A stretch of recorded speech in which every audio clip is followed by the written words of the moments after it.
नमस्कार शेवगा शेतकरी मित्रांनो, हे पहा आपण हे जरा ह्या झाडाला खोडकिडा लागलेला आहे.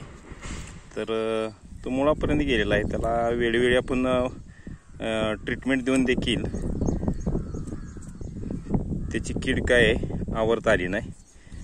त्यामुळे आपण आता हे झाड समूळ बुडक्यापासून काढण्याचा प्रयत्न करतोय.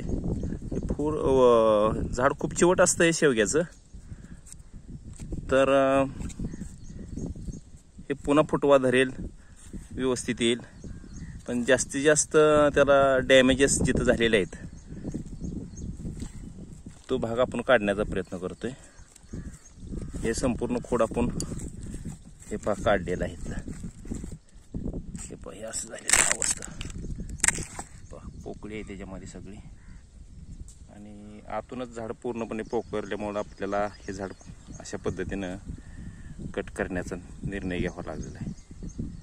थोडा वेळ लागेल, पण हे झाड व्यवस्थितरित्या फुटून येईल.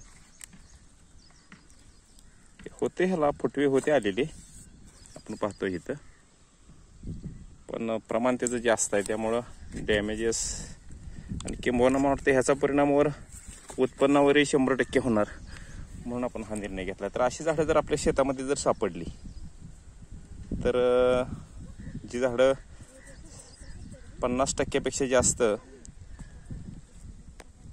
यामुळं प्रभावित झालेली आहेत किडीमुळं, खोडकिड्यामुळं, तर ती झाडं अशा पद्धतीने काढून टाकून त्याच्यावर आपण ट्रीटमेंट देऊ शकतो.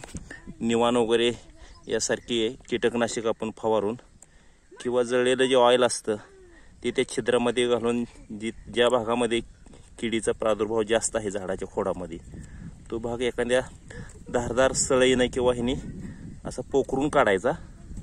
तर माझ्याकडे इथे सळई नाही, आणि त्याच्यामध्ये निवाण वगैरे कीटकनाशक किंवा जळकं ऑइल वगैरे जास्त ते त्यामध्ये भरायचं.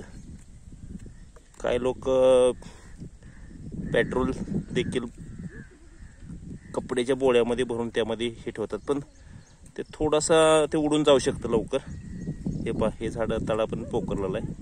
त्यामुळं त्याची पुन्हा ह्याला फुटवेपर्यंत ह्याची वाट पाहिली पाहिजे आपल्याला. तर अशा पद्धतीनं आपण हे याच्यावर हा एक वेगळ्या पद्धतीचा उपाय आपल्याला शोधावा लागत आहे.